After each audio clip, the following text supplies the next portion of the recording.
ዮርሌኔ እግርግር ካብ ገዝኣ ብጉያ ዝወፁ ዝነበሩ ለያቡ ብምስዓብ ማዕጾ ከፊቶም ከይወፁ ከለዉ ተርክቦም ብፍርሒ ገጾም ምስ መለሱ ሓንሳ ጽንሑ እዚኣ ረሲዕኹም ብምባል ገንዘብ ኣውፅያ ተርእዮም። ብርያን ግና ንመሓዝኡ ጂሚ ንኺድ በጃኻ ክተትሕዘኒ እያ ደልያ ኢልዎ ምኻዶም ይቕጽሉ። ዮርሌኔ ካብ ልቢ እዛረብ ዘለኹ እዚ እውን ውሰድዎ ኢላ ትልሙኖም። ካብኡ ተመሊሶም ይወስድዎ እሞ መገዶም ይቕጽሉ። እንተኾነ ግና ጂሚ ዝኾነ ነገር ኣጽቡቕ ከም ዘየለ ስለ ዝተረድኦ ጽናሕ ኢሉ ጠጠው ይብል። መሓዝኡ ንዓናይ እናበለ የጻድፎ። ንሱ ግና እዛ ጓል ገለ ኮይናላ ምስ ጥዕና የላን ይብል። መሓዝኡ ታይሞ ይምልከተና እቲ ዘድልየና ሒዝና ኢና ኢሉ ይምልሰሉ። ጂሚ እንኩም ኢላ ገንዘብ ምሃባ ኣዝዩ ዘገርም ይብሎ። መሓዝኡ ብርያን ግና እናጎተተ እንታይ ኢኻ ሞ ክትገብር ደሊኻ ኢሉ ይሓቶ። ኣብ መጠረሽታ ጂሚ እውን ምኽሪ ዓርኩ ሰሚዑ ሕራይ ንኺድ ኢልዎ ይወፅእ። ካብቲ ገዛ ወፂኦም ልቦም ኣጥፊኦም እናጎየዩ ግና ከይሓሰብዎ ምስ ሓንቲ ማኪና ካብ ምልታም ንስላ ኣይተርፉ። ገና ሓታ ማኪና ዳንኤል ብመስኮት ተቐልቂሉ ዓይንኹም ሪኢኹም ዘይትኸዱ ኢሉ ይወቕሶም። ብርያን ብሕርቃን ሽጉጥ ንምውፃእ እንትፍትን ጂሚ ህድበል ብጻይ ኣብ ጸገም ከይተእትወና ኢሉ ጠጠው የብሎ።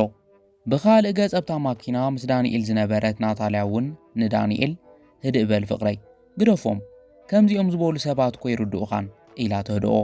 ብርያን ከኣ እዞም ደቂ ሃፋትም እኮ እዛ ዓዲ ናቶም እያ ትመስሎ ኢሉ ብሕርቃን ይዛረብ። ጂሚ ከኣ እወ ሕጂ ግና ብቕልጡፍ ክንከደለና ይብሎ። ዳንኤል እውን ሓቂ ኽኢኺ ፍቕረይ ኢሉ ይሃድእ። ናታልያ ድማ ኣነ ኩሉ ግዜ ከምዚ እየ ኢላ ትምልስ። ካብኡ ዳንኤል ካብታ ማኪና ብምውራድ ናብ ገዛ እንተኣቱ ንጂሚ ድማ ብጉያ የምልጡ። ዳንኤል ናብ ገዛ ምስ ኣተወ ጂሚ ኣብ ርዑ ኮይኑ ብኣግራሞት ንምንታይ ደኣ ናብቲ እንዳታ ጓል ኣትዩ ኢሉ ይሓትት። ዓርኩ ብርያን እንታይ እሞ እቲና ኢሉ ይምልሰሉ። ጂሚ ግና እታ ጓል ዝኾነ ጸገም ኣለዋ እንታይ ከም ዝኾነት ከይፈለጥኩ ክኸደ ኣይክእልን ይብሎ። ዓርኩ ብኣግራሞት ግደፈና በጃኻ ከም ዘይትኹን ኢሉ ይመኽሮ።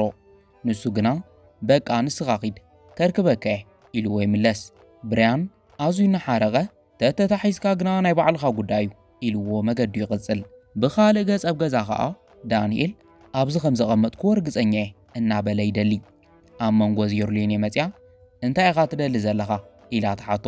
ንሱ ኸኣ ንምንታይ ደኣ ብሰላሕታ ኣቲኺ ኣሰንቢድክና እኮ ኢሉ ብስምባደይ ትስእ እሞ ኣብ ዝነበረ ሳንጣ ይራኽን ኢሉ ይሓታ። ንሳ ድማ ኣብኡ ዝነበረ ሳንጣ እንተኾይኑ ንሓደ ግዳም ሓደር ሂበዮ ኢላ ትምልሰሉ። ካብኡ ዳንኤል ብስምባደ እንታይ ኢሉ የፋትጠላ። ንሳ ኸኣ ኣረጊት ሳንጣ እንድዩ እንታይ ሞ ይገብረልና ኢላ ትምልስ። ዳንኤል ሕርቃኑ ንምጻር እናፈተነ ኣብ ውሽጢ ዘቐመጥክዎ ወሳኒ ንብረት ነይርኒ ኢሉ ይዛረባ። ዮርሌኔ እንታይ ዓይነት ንብረት ኢላ ተሓቶ። ንሱ ድማ ሕጂ እንታይ ዝገብሮ እናበለ ክጭነቕ ይጅምር። ዮርሌኔ ሓዲሰይ ትገዝእ ኢላ ትመኽሮ። ካብኡ ዳንኤል ስቕበሊ ቅድሚ ምውሳን ክተማኽርኒ ነይርኪ ኢሉ ይወቕሳ።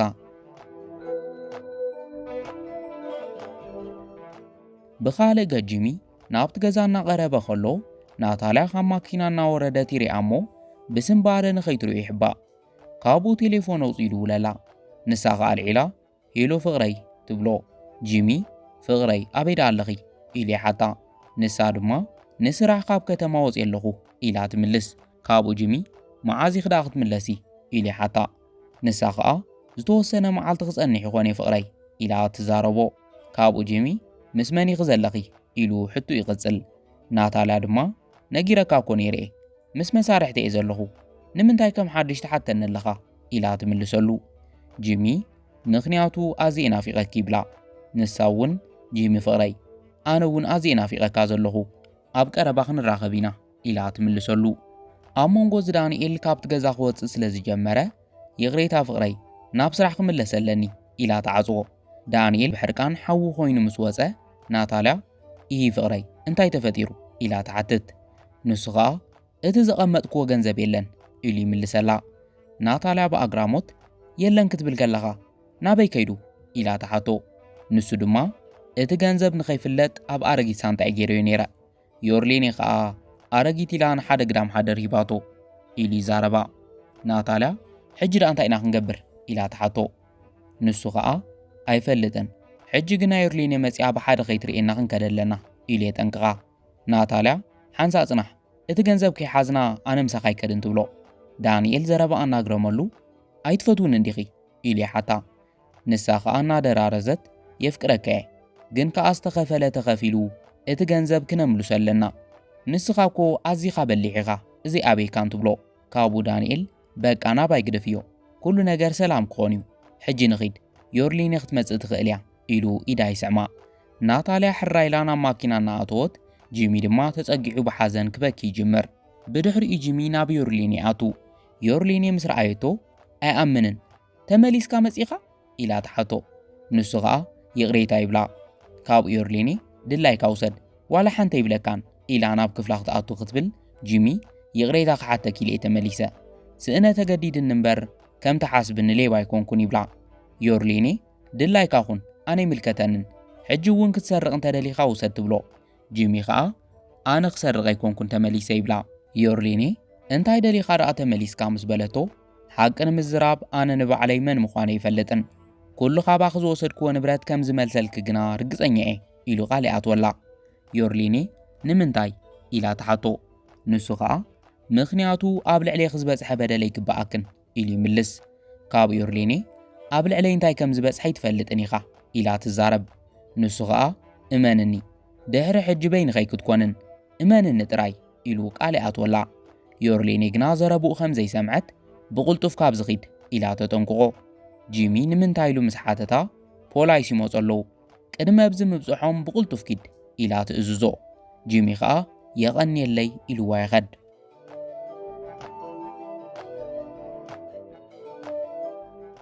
ብጉያ ኣብቲ ዓርኩ ዝተሓብአሉ ቦታ ምስ በጽሐ ብርያን ብሕርቃን ጂሚ እንታይ ደኣስካ ሕጂ ውዒልካ ፖላይስ እንተርከቡኻኸ ኢሉ ይሓቶ።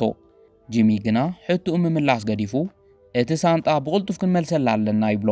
ብርያን እንታይ ማለትካ እዩ ብዘይ ዝኾነ ጸገም ኢና ክወሲድናዮ ይብሎ። ካብኡ ጂሚ ንሱ ጸኒሐ ኸረድአከ እየ ሕጂ እቲ ሳንጣ ሃበኒ ብርያን ኢሉ ይእዝዞ። ብርያን ተጸሊልካ ዲኻ ኣይህብን ኢሉ ይኣቢ።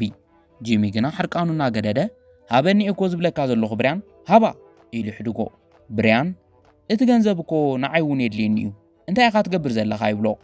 ጂሚ ኸኣ ደጊምና ናብ ናይ ገበን ዓለም ንዘይምእታው ብዘይ ዕረፍቲ ክንሰርሕ ኣለና ኢሉ ይመኽሮ። ብርያን ጂሚ ጸኒሑ ዘጠዓሰካ ነገር ኣይትግበር ክንራኸብ ኢና ኢሉ ተሓኒሉ ይኸድ። ጂሚ ድማ እቲ ገንዘብ ሒዙ ናብ ገዝኡ ብምእታው ኣብ መንጎ ጭርቕቲ ይሓብኦ። ብዙሕ ከይጸንሐት ናታልያ ትመጽእ። ጂሚ እሂ ናታልያ ኣሻብ ክዳእ ተመሊስኪ ኢሉ ይሓታ። ንሳ ኸኣ ኣኼባና ተሰሪዙ ካብኡ ብቕልጡፍ ሒዞምና ተመሊሶም ኢላ ትዛረቦ። ካብኡ ጂሚ ጽቡቕ ጌርክ ፍቕረ ይብላ እሞ ናብኡ ቀሪባ ሓቒፋ ክትስዕሞ ትብል። ጂሚ ግና ንኸይትስዕሞ ይርሕቓ። ካብኡ ካልእ ንኸይትሓስብ ፍቕረይ ደኺምኪ ክትኾኒ ክተዕርፈለክ ይብላ። ንሳ ድማ እወ ጂሚ ፍቕረይ ስለ ዝሓሰብካለይ የቐኒየለይ ኢላ ተመስግኖ። ንሳ ምስ ወፀት ማዕጾ ገዝኡ ደጊሙ ክንኩሕኳሕ ይጅምር። ጂሚ ብሕርቃን ሕጂ ኸመን እዩ እናበለ ይኸፍቶ።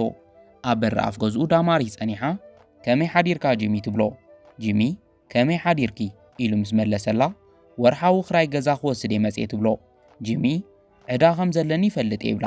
ንሳ ኸኣ እወ ናይ 2 ወርሒ ሃብካንን ሕጂ ትህበኒ ዲኻ ኣይትህበንን ኢላ ተፋጥጠሉ። ካብኡ ጂሚ በጃኻ ሓንቲ መዓልቲ ጥራይ ሃብኒ ኢሉ ይልምና። ካብኡ ዳማሪስ ጽባሕ ኩሉ ዕዳኻ ክትከፍል ኢኻ ኢለ ተስፋ ይገብር ተዘይኮይኑ ግና ኩሉ ኣቑሑትካ ኣብ ደገ ክጉሕፉ እየ ኢላ ተጠንቅቖ። ጂሚ ሕራይ ስለ ዝተረዳእኽለይ የቐኒየለይ ኢሉ የመስግና።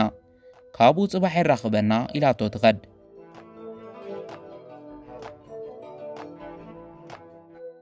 ብኻልእ ገጽ ዳንኤል ናብ ገዙ ኸይዱ ብመፍትሕ ንምኽፋት ይፍትን ኮይኑ ግና እቲ ገዛ ምኽፋት ይኣብዮ። ብድሕሪኡ ዮርሊኔ ክፈትዮ እንታይ ኮይኑ ብመፍትሕ ምኽፋት ኣቢኒ እናበለ ኸንኳሕኩሕ ይጅምር። ዮርሊኔ ኸኣ ምኽንያቱ ለዊጠዩ እየ ኢላ ትኸፍተሉ። ዳንኤል እናተገረመ ንምንታይ ከምኡ ጌርኪ ኢሉ ይሓታ። ንሳ ኸኣ ልዕሊ ዝኽተታለና ይፈቕደልካን ትብሎ። ዳንኤል እንታይ ማለትክዩ ምስ በላ ኩሉ ነገር ይፈልጥ እየ ካባይ ሰሪቕካ ገንዘብ ትእክብ ከም ዝነበርካ ዘይፈልጥ ድዩ ዝመስለካ ትብሎ። ዳንኤል ትፈልጥ እያ ዝብል ግምት ስለ ዘይነበሮ መልሲ ጠፊእዎ ባእባእ እናበለ ብዛዕባ እንታይ ክትዛረብ ዘለኺ ኢሉ ይሓታ። ንሳ ኸኣ ጽቡቕ ጌርካ ትፈልጥ ኢኻ ነዋርሕ ካባይ ሰረቕካዮ ገንዘብ ባዕሊ ኤልዒለ ንግዳም ሓደር ሂበዮ ትብሎ። ካብኡ ዳንኤል ከም ትብልዮ ዘለኺ ነቲ ሳንጣ በዓል ኸውፂኽ እንድሕር ሂብክዮም ኮንካ ዕሽነት ይብላ። ዮርሌኔ ድማ ንእሽቶይ ተሓንኽ እንዲኻ ድሕሪ ሕጂ ናትካ ዘረባ ክሰምዕ ኣይደልን ኪደለይ ኢላ ትሰጎ።